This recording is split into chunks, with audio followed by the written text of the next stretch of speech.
morning. Welcome to Ainsley News. It's Tuesday, the 25th of May, and it's Crypto Tuesday.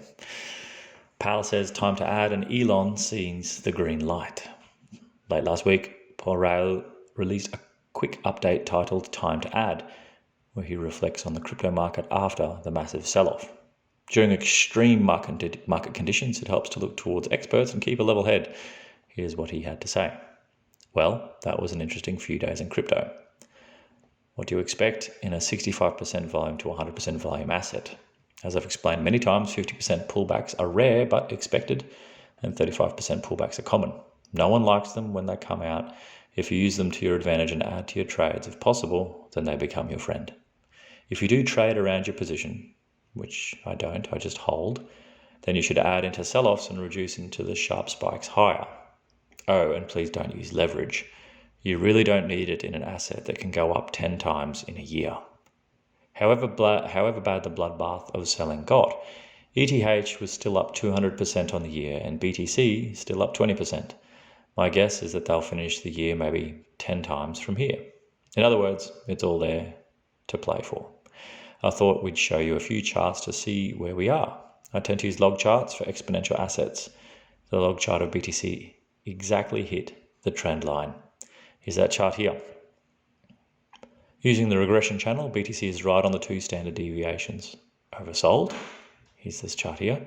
Again, this to me suggests this is the buy zone. Sure, it might take a month to digest all the selling, and it might even retest the low or make margin new lows.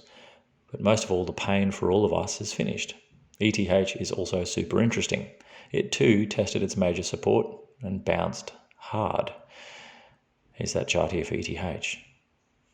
And got to 1 standard deviation, oversold before bouncing. Here's that chart here. But those aren't the killer charts. These are. BTC is exactly mirroring the 2013 bull run. Here's this comparison chart here. We can see the same pattern at play versus the 2017 cycle too. Both give the same upside at around $400,000. There's a Bitcoin price current in Bitcoin versus 2016 and 18 here. The mid-cycle correction is nearly over. Keep calm and carry on. Bitcoin's massive selling, which triggered the rest of the market to dump, was largely caused by a shift in sentiment after Elon Musk tweeted, stating that Bitcoin would no longer be accepted as payment for Teslas, citing the environmental harm that Bitcoin mining causes. This morning, Michael Saylor of MicroStrategy tweeted the following. I'll read that here. Yesterday, I was pleased to host a meeting between Elon Musk and the leading Bitcoin miners in North America. The miners have agreed to form the Bitcoin Mining Council to promote energy usage transparency and accelerate sustainability initiatives worldwide. This development has already had a positive effect on the market, and Bitcoin up roughly 14% in the last 24 hours. The positive sentiment was only amplified when American billionaire and head of the world's largest hedge fund, Ray Dalio, stated yesterday that he holds Bitcoin and praised the cryptocurrency's role as a better inflation hedge asset than bonds, implying a turnaround in his skeptic stance on the industry. All signs point to this latest pullback being a BTC mid-cycle correction, better than most before it.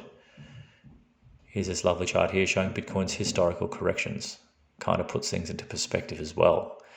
That correction was big, but it definitely wasn't the biggest. Well, that's news for today. Interested in buying this dip today? Jump over to ainsleywealth.com.au. Also check out our new website. If you're having trouble finding the pricing for that, just click on the dashboard icon and it'll take you to a full list of pricing for you. After the physical stuff, gold, silver, platinum, jump into ainsleyBullion.com.au. If you're after our own cryptocurrency built and backed by real gold and silver and stored at Reserve Vault for you, check out goldsilverstandard.com. Enjoy your Tuesday, everyone, and we'll catch you tomorrow for more news.